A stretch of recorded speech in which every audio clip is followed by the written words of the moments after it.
In this video, I'm going to tell you everything that you need to know about the HKMLC 55-inch Essential Smartboard. I'm going to go over all of its features, I'm going to do some demos to show you how it actually works, and by the end of this video, you'll know whether or not this smartboard is right for you. And I'm also going to give you some reasons why you might want to choose a smartboard over a regular TV for your home or office. Now, some of the highlights of this smartboard is it's got a 4K ultra high definition display. It's got stereo speakers on the front of the display so you don't have to go and hook up any audio system to get sound.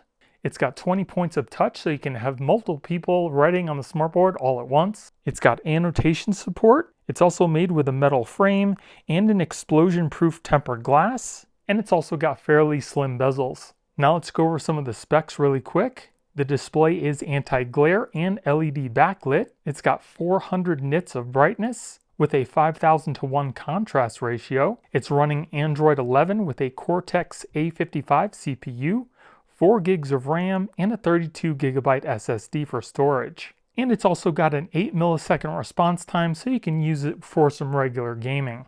Now, as far as setting the smartboard up, it does weigh 65 pounds, so it's a little bit heavy for just one person to actually take out of the box and set up. So I definitely recommend getting at least 2 people. And along with the 55-inch screen, you also get a wall mounting bracket. You get 4 Wi-Fi antennas, 2 stylus pens, a remote control, and your instruction booklet. So here we have our power button, which can put the screen to sleep if you simply press on it. We also have our USB Type-C port and HDMI. We have an option to connect a touch device and 2 USB 3.0s. On the side of the screen, we have a dedicated power button so you can turn the screen off if you don't want any power to go to it. We have our Wi-Fi antenna. We have a mic port in. We have an RS-232. We have an optical out and VGA port in and a PC audio output. And on the bottom of the screen, we have our RJ45 in for our Ethernet. We have a line out. We also have another touch control. We've got 2 more HDMI ports, a USB 2.0 and a USB 3.0, and our other Wi-Fi antennas. Now, as you saw, the smartboard does come with a wall mount, or you can also opt to buy the optional stand, which I have here. It's super sturdy. It also has rollers, so you can very easily move it around. And it's also got this little shelf here that you can use to put things like markers and things like that. I actually prefer the stand because it's not so permanent, and if you're in your home and office or a classroom and you want to move the smartboard somewhere else, you can very easily move it around and you don't have to worry about putting holes in your wall. Now, some of the reasons why you might want to consider getting a smartboard over a regular TV is, one, you don't need any PC to actually display anything on the smartboard. Everything's already built in and you have access to a ton of different apps. So whether you're going to use this to display pictures, you need Word documents to watch something on YouTube, or even go to a web browser, again, you don't need any extra parts like a PC. Everything's just already built in.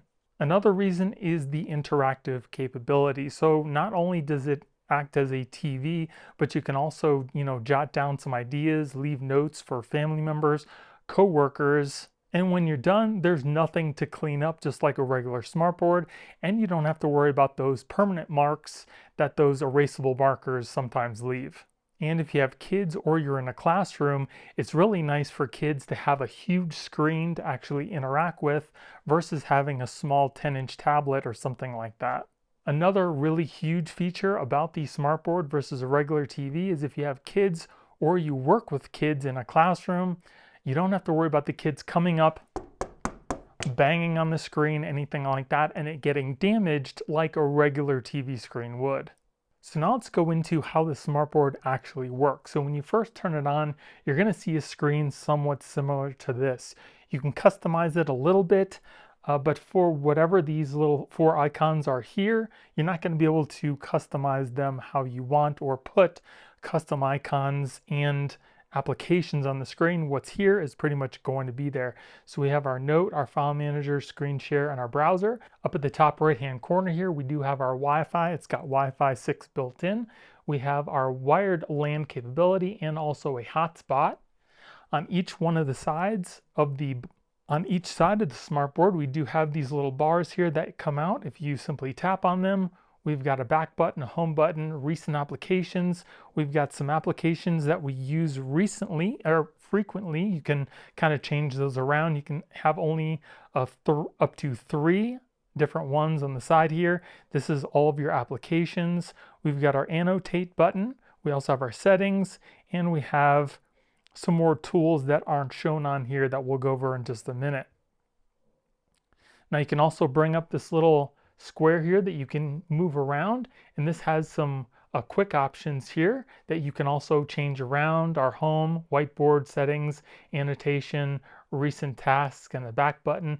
And if you want to collapse that, it simply collapses by itself, and then after a few more seconds it'll actually disappear. But if you want to show that again, you just simply tap and hold 2 fingers on the screen, and it opens up that little box, and then you can kind of again move it around wherever you need. Now if we swipe over to the right here, it shows a kind of like a welcome screen. So if you have this in a classroom or a conference room, you can kind of have, you know, a little saying or something like it says, welcome, you know, we're so glad you're here. You can put whatever you want on here, and that's just to kind of invite people into your room or whatever. It doesn't really do much more than that. You can add some music. There's also some templates, and you can insert some text, images, and some video that could be playing in the background, but that's pretty much all that this portion of the screen does. Now let's take a look at some of the settings really quick. There's actually 2 different types of settings. We've got quick settings, and then there are the settings. And the quick settings are right here in the sidebar.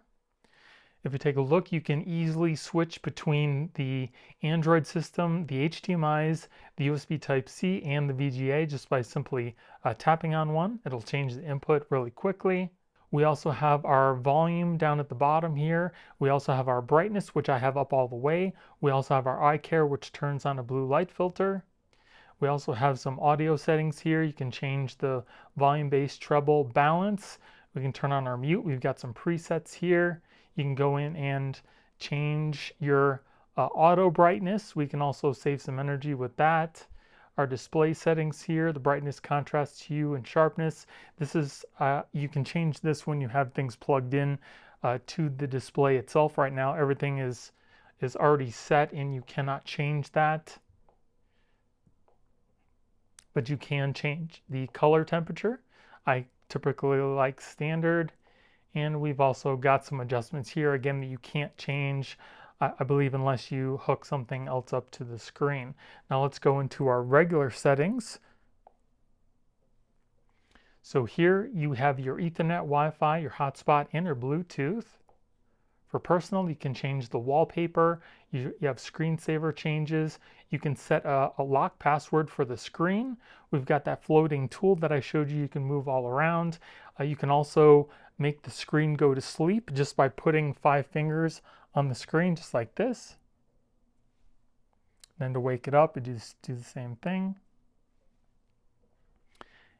And for the wallpaper, again, you've got some styles, and here you can do a custom wallpaper. For our screensaver, you've got some other options here. For the input and output, you can turn on and off the touch sounds. You can set your output sound. Right now I'm going to the speakers, but we have the line out as well. We've got our mic mixer. We also have our USB lock, to where you can use a USB key that when you plug it in, it locks the screen and you won't be able to use the screen again unless you plug that USB back in. And that's good if you have children around and you don't want them to use the screen. We also have our microphone that we can choose here. So you can also plug in a USB camera that's got a microphone, or just plug in a microphone. And this is good if you want to do some Zoom calls. I'll show you how that works in just a minute. You can also change the input names. So if you have something typically plugged into HDMI 1, you can change it from HDMI 1 to whatever you want. Then for our system, we've got the date and time adjustment, language and keyboard, a region. You can put in your email. We also have some startup and shutdown options here. One is you can have it start up to a certain channel on the HDMIs that you always use, or the VGA USB Type-C, or you can just have it go to Android. We also have a power off reminder. We have a boot task, which you can set to start up at a certain time and also shut off at a certain time. We've got some dormancy options, screen protection. You can have it display a clock, colors, or a screensaver to save the screen from possibly getting burned in if you leave it on something for a very long time. And then we also have our about. As you can see, we are running the Android version 11. So now let me show you the main feature of this smartboard, and that is the whiteboard function. We got our little stylus here that does have two sides. We've got a thicker side that's kind of like a marker and a thinner side that kind of acts as like a pen. So here over on the menu, we've got quite a few different options. We've got the option of making a new board. We can open one that we've saved. We can save one, save as. We can import, export. We've got send whatever we have on the screen to a cloud storage. We can change our themes, which right here I have the classic whiteboard that I'm sure a lot of you have seen. We've got some other options here. If you're a basketball coach, it's got the basketball right there. Or if you're a musician, we've got the music notes there. There's quite a few different options. You can change the background. You can send it in an email, and we also have our different settings here. We have our eraser selection, multi-finger writing, automatic brightness, and custom toolbars. So you can kind of turn on and off these little things on the bottom here if you need or do not need them. We can also share whatever is on our screen. As you can see, it's preparing to export. All they need to do is to scan the QR code, and it'll send whatever's on the whiteboard to their device. Here we have our list, which actually shows some of the past whiteboards that we've used. So here we have our select option, which allows you to select things that are already on the screen. You can kind of resize them if you need. We've got Smart Write.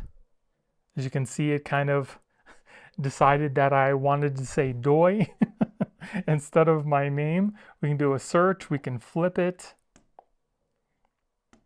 So what the top button does is if you had something drawn on the screen that was behind a lot of other things that you drew over and you want to bring this to the very forefront, you'd hit top and it brings that to the very front of the screen over everything else. Clone it, and we can also delete that. But that's if you want to move it around, you can also do that as well. You can also select the whole thing that you just writ instead of just one. We'll delete that. We've got our different pen options here. We've got a pencil, looks like a marker, a brush, and this kind of makes like shapes. And it kind of uses like learning to actually show things that you might have wanted to draw. It's not going to show everything that you're going to draw, but it comes up with some suggestions.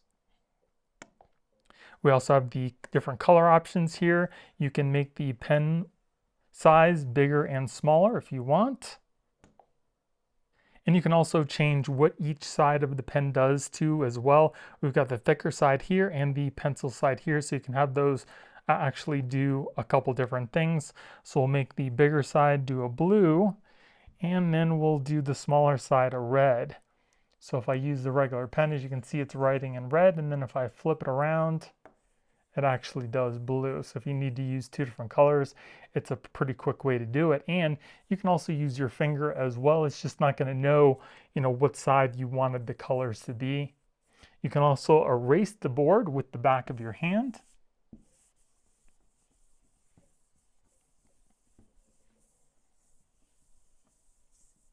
Here we have our eraser options. Again, you can make the size bigger and smaller if you need. We have Clean All, which erases everything off the board.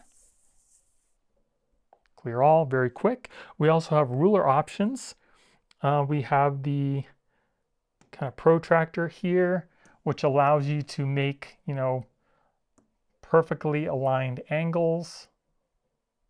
And then when you're done, you just hit the check mark and that actually draws that out for you. So you have that perfect a 90-degree angle, which is convenient. You can also rotate this if you need. We also have some different shapes here that you can select from. We can do a circle. Draws out a circle for you. You can also change the colors of that as well.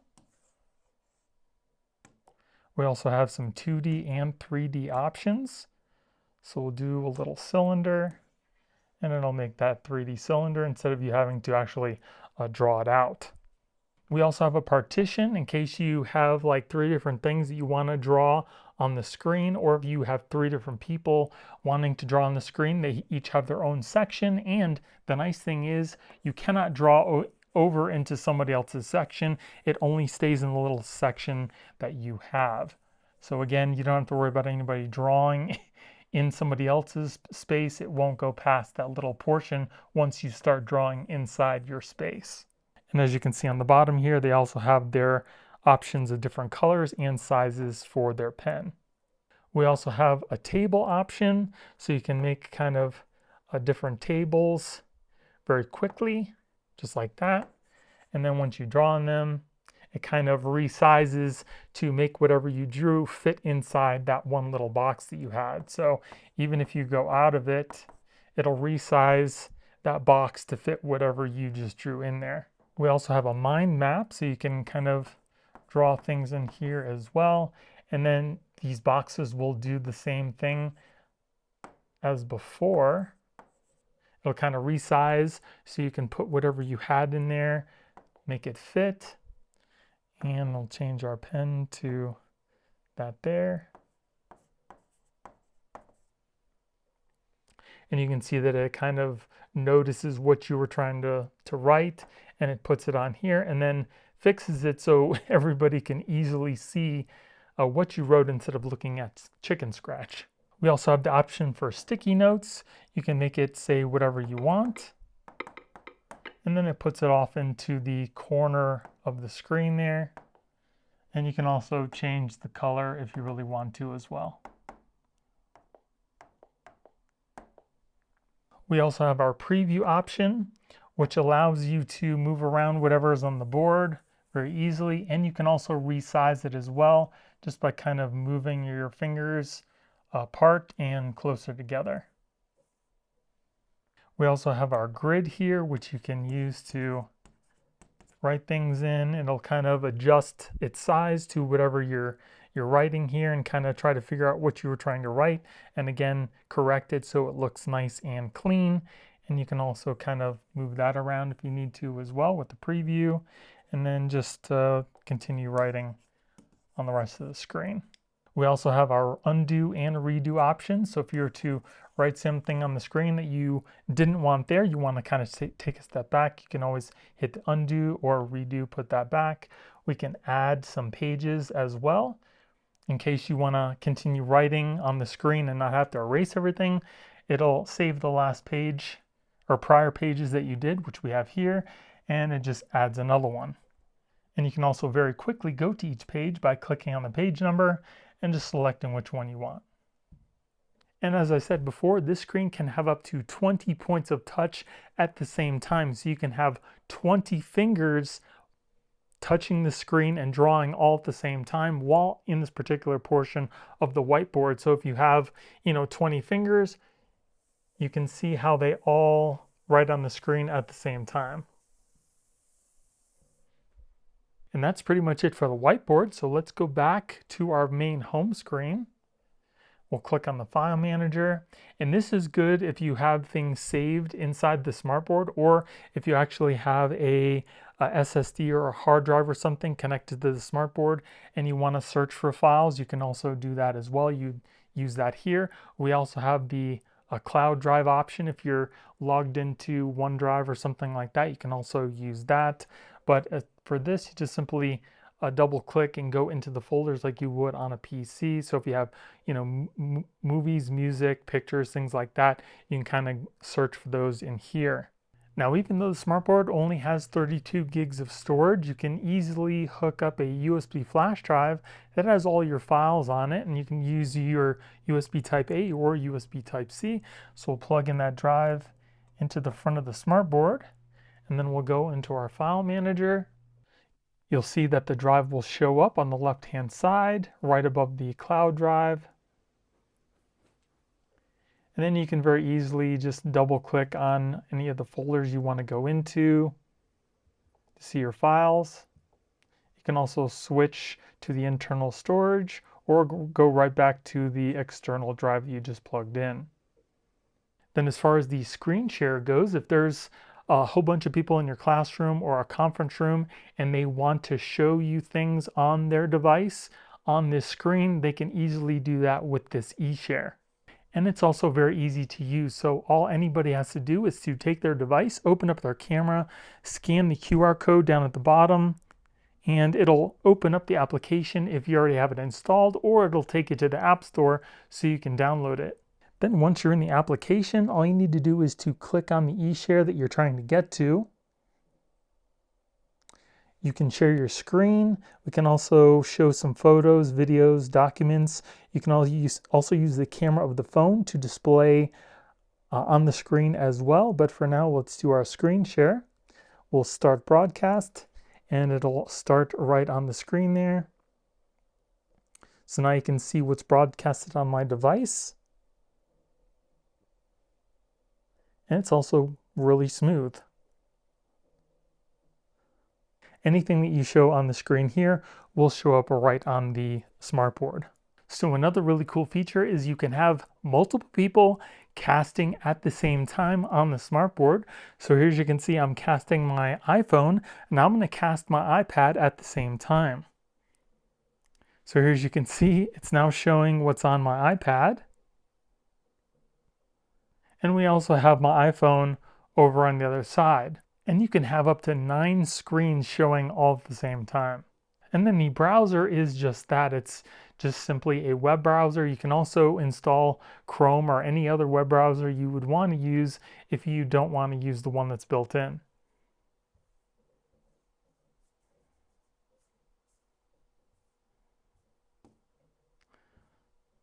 So it seems to scroll pretty good. And you can also easily kind of zoom in if you need to with 2 fingers, and it's still nice and clear.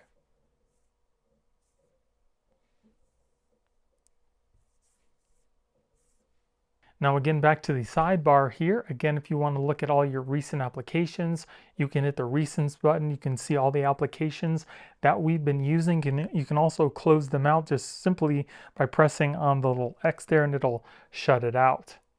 We have our home button and back button, so we can easily go back to the home with the home button. Here are some of our applications again that we use frequently, and you can change those out by using the All Apps button here. It'll show all the applications that you have installed, and if you want to swap one of these out, you just simply hold and remove shortcut. Then open up the applications again, and we'll move one of our new applications over to the side. So you can have up to 3 quick applications, and then the one All Applications button is always there. So there are a couple apps that come pre-installed that you can't get rid of. We've got our browser, our cloud drive, the eShare Pro. We also have a Get Stored to get the Play Store for the very first time when you first set this up. You can also change out your theme, which I did here, that I told you about earlier. So you've got quite a few different options to choose from, and whatever one you want, you just hit choose and it'll change to that particular theme. We also have our note program, which is the Whiteboard. We have our Keeper program, which easily cleans out old applications that you're not using to optimize the memory. All you need to do is click Clean Memory, and it'll automatically close out and shut down applications that you're not using to save on memory. We also have an iMirror operation, which is kind of like the eShare. We have our WPS Office, which is kind of like Microsoft Office. So if you need to look at PDFs, things like that, you would use the WPS Office, or you can also go to the Play Store and install whatever you want. I installed YouTube, things like that. We also have our Zoom. So now I'm going to show you how to use the annotation, and when you'd want to use that is when you want to point something out on your screen or kind of talk about it, you would use this, and that's the little pencil button here. So I'm going to open up YouTube really quick to kind of give me something on my screen to talk about. And then we'll click the annotation button. It'll do a screen grab of the screen. And then you can kind of write on the screen, maybe, point something out like that. You can change your brush as well. You can change the size, the color to kind of help point things out. You can clean the whole board. You can save whatever you did. We also have some more options. You have Finder. You can insert things on the screen as well, share the screen, or send it to the cloud. And then you can just simply close it when you're done. It works pretty well. Also, having magnetic pens stick to the screen is very convenient because then you don't have to worry about losing your stylus. Now let me show you those quick options that we have at the bottom here. So here we have a timer. It'll just bring up a timer on your screen if you want to count down for something. We've got our stopwatch, which puts a little stopwatch window on the screen. And then here we have record, which basically records the whole screen, whatever you're doing. It also records sound as well. So if we click on that and we say record, it'll start a countdown. And then we'll kind of go to YouTube. We're dug your grave, now pay me. Or what?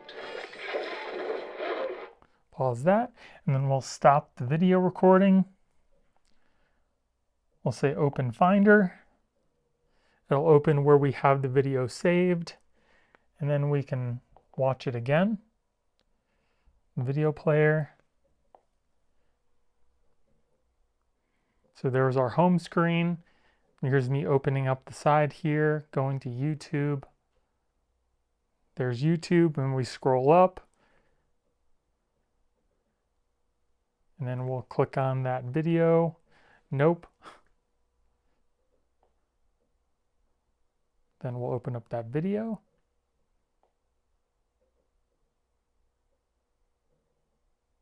We dug your grave, now pay me. Or what?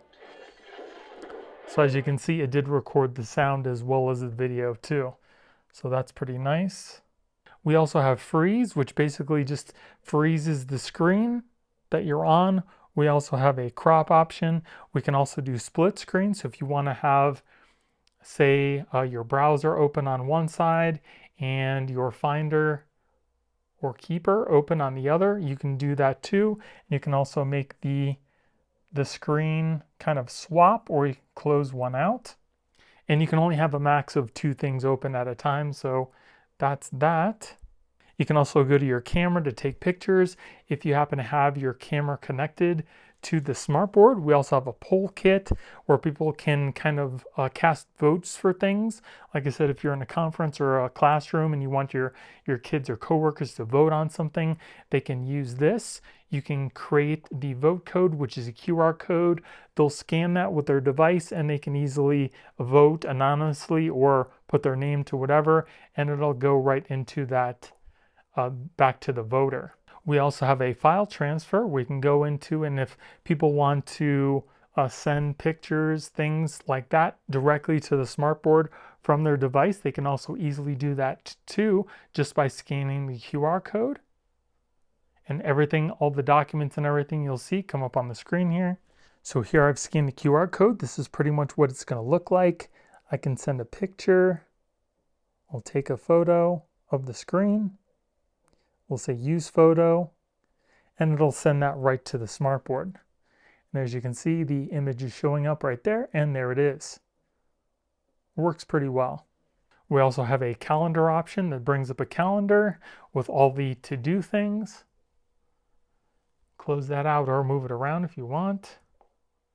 We can also turn off the touch overlay on the screen. So right now, touch is working, so your touch moves the screen, or you can turn it off and nothing else will work on the screen when you touch it. And we also have the option for a screen lock, but you need to create a password, and this is good if you don't want anybody to use the smartboard when you're not around. And as far as the build quality goes, it does seem to have a pretty good build quality. It's very sturdy, and like I mentioned before, it does have an all-metal frame. Now, like I mentioned before, you can also connect a microphone or a USB camera that has a mic built in to the smartboard in case you want to use it for things like Teams or some Zoom calls. So we'll set up our camera on the top here, and then I'll just simply plug this into one of the USB-Cs.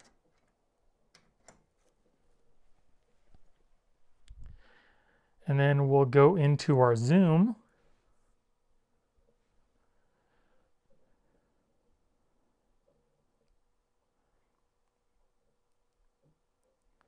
And we'll go into New Meeting, Start a Meeting.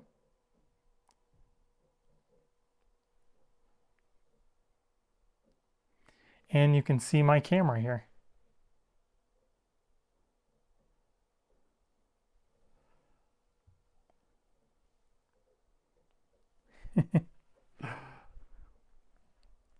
So there you can do some Zoom calls or whatever else you want, and you have video and audio all in one spot.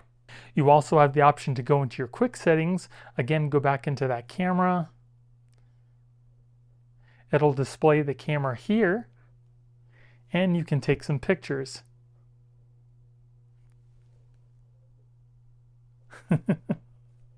It'll also generate a QR code in case you want to share this picture with the rest of your group. As a monitor as well through the USB Type-C, or you can also use the HDMIs that are right on the front of the smartboard, so you don't have to worry about fishing into the back connections. So here I have my MacBook Pro, and we have our USB Type-C cable connected into the MacBook Pro. I'll connect the USB Type-C cable into the smartboard, and it'll automatically change to the input that I just plugged in.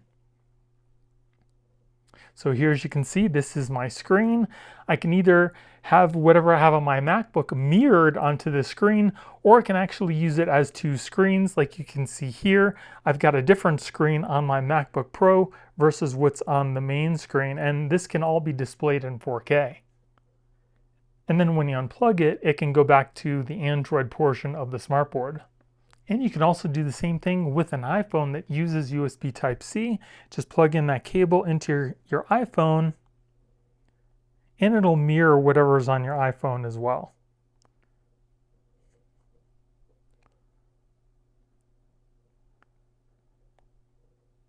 And not only does it mirror what's on your phone screen, but it also charges it up while it's doing that. And if you want to charge your device using the USB ports, they can output about 65 watts. So now let's see what these speakers actually sound like on the smartboard. I'm going to go into a YouTube video here, and we'll turn up the volume to see how loud it gets and to see what it sounds like. Galaxy S25 Ultra, also known as the Galaxy S25 Ultra 5 Gangster Alpha Omega Supreme, aka Unicron. Now, why am I calling this phone Unicron? The Supreme AI phone. Now, if you like AI, you're gonna love this. However, if y'all watched the Unpacked event and they was talking about the Google Gemini AI, did y'all notice they tried to slip it in under the radar, but it said free for the first 6 months? I was like, huh? What does that mean? After 6 months. So as you heard, the speakers on the smartboard do get pretty loud, and that was only about 75% of the way, and it was super loud. It was also very trebly. It doesn't have a lot of range, but because it does get loud, everybody in the room are definitely going to be able to hear what's on the screen. It just might not be, the best sound quality possible. But again, you also do have the option to hook up a receiver with some speakers if you want some better sound. And as far as picture quality goes, I think the smartboard has a great picture quality. As you can see from what I'm displaying here, I do have a 4K YouTube video playing, and everything looks nice and sharp. I also like the fact that the screen is matte, so if you have a lot of light coming in from windows or a bright room, you're not going to get a lot of glare off the screen. The screen also looks great in a darker room as well. So here, as you can see, the picture quality looks amazing in a dark environment. And you can also see that some of the darker areas on the screen actually look dark instead of looking washed out.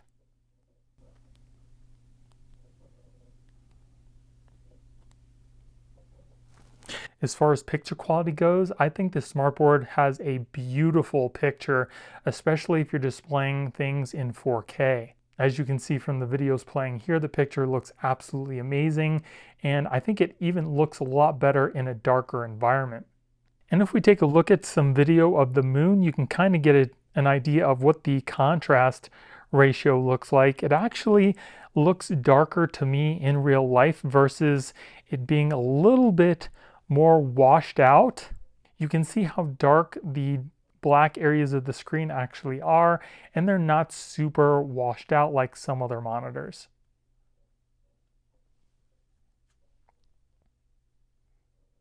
Now I do have the brightness up all the way on the screen, so what I'm going to do now is I'm going to turn the auto brightness on, and we're going to take a look at that screen again.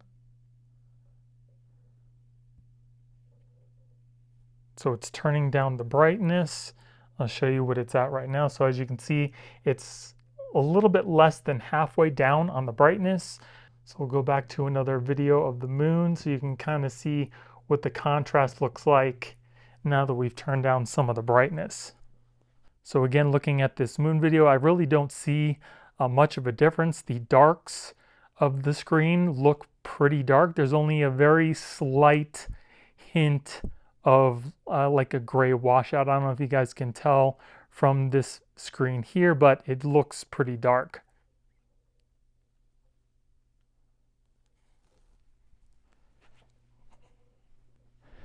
And then if we go back to that same portion of the moon with the lights on, again, you can see what the contrast ratio looks like with all the lights on here. I think the picture still looks great. So now let's try out some games that utilize the touch of the Smartboard. I've got a couple of games here. We've got Angry Birds and Fruit Ninja. So we'll open up our Fruit Ninja game. This is a great game to play, especially if you have kids.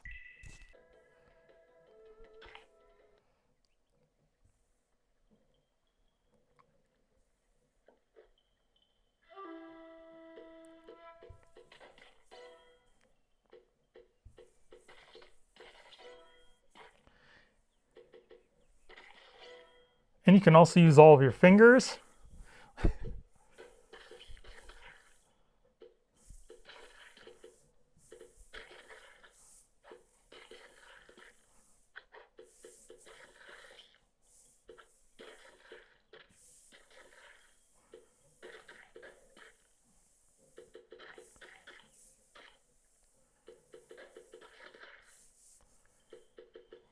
So as you saw, it's definitely not the smoothest experience, but the game is playable. There's still a little bit of lag, but it still works.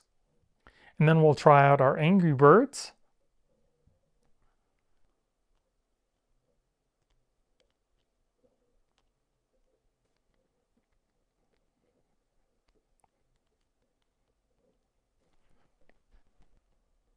So I'm not really sure what's going on with Angry Birds. It kind of gets to the loading screen. It looks like it's going to load, and then it just kind of gets stuck on this screen and won't go any further. So there are going to be some limitations on what you can play and applications you can actually use on the Smartboard, because again, it only does have 4 gigs of RAM and the type of CPU that it uses. So it did take me a couple tries to actually get the Angry Birds application to load up. The first time it just kind of looked like it was logging in, and then it just froze, and I actually had to go in and optimize the RAM that the Smartboard was using. Because it only has 4 gigs of RAM, when you open up multiple things, it uses some of the RAM, and then other applications might not be able to use it. So if you have an application you're using that doesn't seem to be working, just go in to the optimizer, optimize the RAM, and then try to reopen the application, and it should work, just like we can see here with our Angry Birds.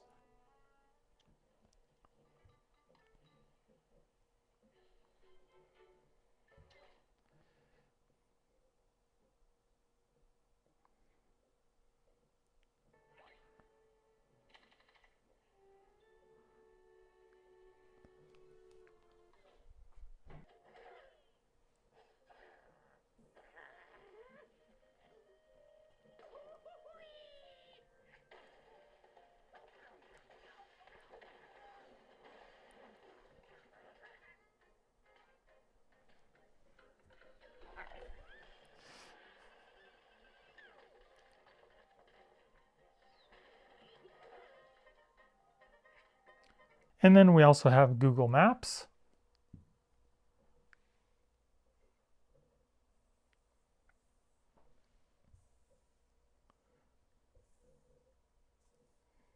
You can see there is a little bit of lag, but for the most part, it seems to run pretty good. Then we'll put on our satellite layer. So you can see that loaded in pretty fast, and we'll kind of zoom in here.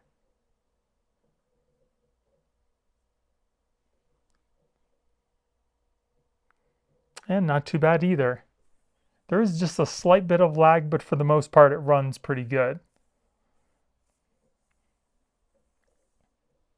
So you can see once we actually get into Angry Birds game and start playing, the experience is fairly smooth. It's just that in some of the menus, it's a little choppy. So now I want to test out the Smartboard using a gaming console. Here I have my Xbox Series X. It is at 4K, and because of that 60Hz refresh rate and the 8 millisecond response time, we should have a pretty good gaming experience. And just to show you that it is on 4K, I'm going to go into TV and display, and you can see the resolution is set to 4K ultra high definition. Let's go into some details. You can't really get much from using the Smartboard. It doesn't, it doesn't support Dolby Vision or anything like that, but at least you can still game in 4K at 60 Hz. So this zombies map that we're going to play right now is brand new. It just came out today, and I wanted to see how well it worked. So I don't see any lag, kind of moving back and forth.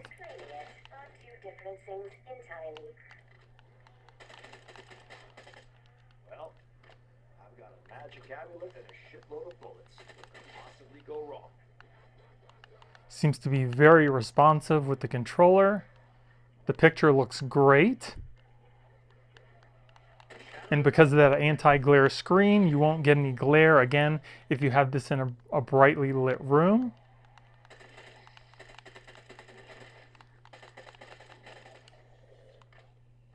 It also seems to shoot immediately as soon as I pull the trigger, so I don't see any input lag.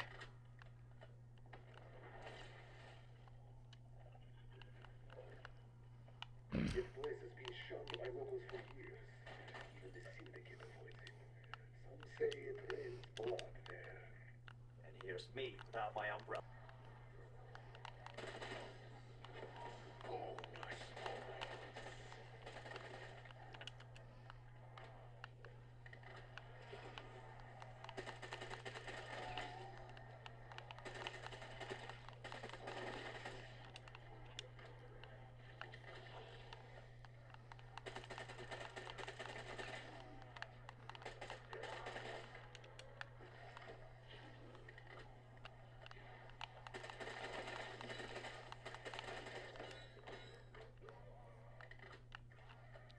So I didn't notice any input lag at all. Everything seemed to be pretty smooth. So if you're going to be using this for any type of regular gaming, you should have a pretty good experience. Now, because it does have an 8 milliseconds response time, I don't think it's good enough for a competition gaming board, but for regular, just everyday gaming, you should have a great time. But of course, I couldn't just include the FPS test. I have to also include a racing sim because it's also got a lot of fast-paced movement, and we really want to test out that 60 Hertz. So we're going to be playing some Need for Speed.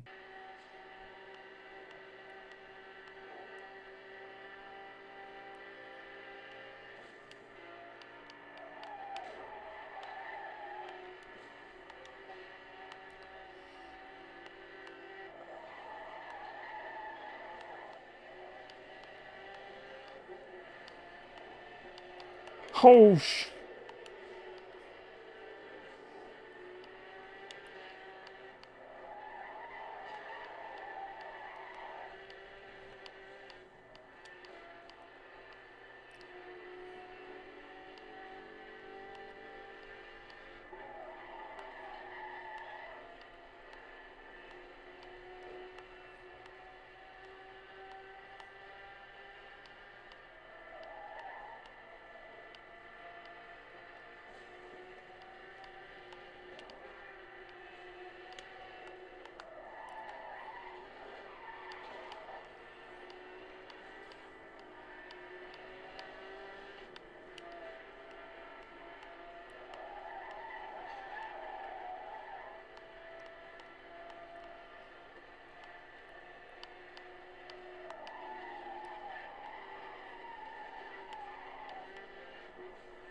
So with even all the fast-paced movement of the racing sim, I still didn't notice any input lag, and the screen seemed to be moving pretty smoothly. So again, whether you're playing FPS shooters or racing sims, you should have a pretty good experience.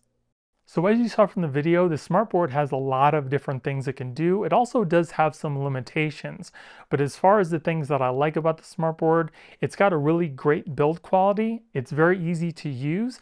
I think the picture quality is also great. So if you want to use this for other things like gaming, watching TV, I think you're going to have a good experience with that picture, especially if you're doing things in 4K. I also really love the fact that it's got a lot of HDMI ports as well as USBs, so you can very easily get to those things in the front of the Smartboard instead of, again, having to fish around for the back, especially if you have it mounted on a wall. The touchscreen also seems to work really well, especially when you're using the Whiteboard. And I really like the fact that you have a ton of different options for applications when it comes to the Google Play Store. And for the things that I think aren't the greatest on the Smartboard is one, as you heard, the sound quality is not the greatest. It's very trebly. Again, you can also hook up a sound system to get better sound if you want to. Also, if you're going to be using the Smartboard for more graphic intense things, bigger applications, because it's only got 4 gigs of RAM and the CPU, it's probably not going to be the best because you will run into some lag, things like that, as you saw, especially from some of the gaming. But if you're going to be using the Smartboard for simple things like listening to music, streaming YouTube, looking at pictures, casting from other devices, I think this Smartboard is going to be great for you. And I also love the fact that the screen has the explosion-proof tempered glass. So again, if you have kids or animals, things like that, they can come up and knock on the screen and you won't have to worry about the screen actually getting damaged. So if you guys like the Smartboard and you want to pick one up yourself, I will be putting product links in the video description. And if you guys enjoyed the video, it would really help out the channel if you gave me a thumbs up and consider subscribing. Thank you all for watching. I hope you have a great day and I'll see you in the next one.